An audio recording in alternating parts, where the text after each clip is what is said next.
হয়েছিল।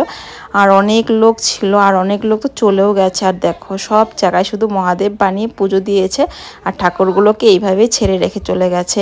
আর এখানকার বাচ্চাগুলো, যে লোকাল বাচ্চাগুলো, এগুলো কি করে সব ঠাকুরের সামনের থেকে ফল তারপর টাকা যে দেয় সেগুলো মানে বেছে বেছে নিয়ে যায়। আর ওইদিকে মিস্টার দেখতে পাচ্ছ কি ভাসাচ্ছে, ওইটা হচ্ছে আমাদের বিয়ের মোটক। তো মা বলে দিয়েছিল বেকিতে যদি যাবি এগুলো একটু ভাসিয়ে দিয়ে আসিস। তারপরে আমরা চলে আসলাম, এবার স্নান করব। স্নান করার সময় দেখো কত ভিড় ছিল। আমি বলছিলাম যে চল অল্প ওই দিকে যাই যাতে লোক কম থাকে, একটু ভিডিও করতে পারি শান্তি মতো। যেটাই করি না কেন ভিডিও না করলে আমার মানে সবকিছু অসম্পূর্ণ লাগে। তার জন্য ওকে বললাম যে তুমি একটু ভিডিও করে দাও, আমি কিন্তু ডুব দিয়ে জল তুলবো।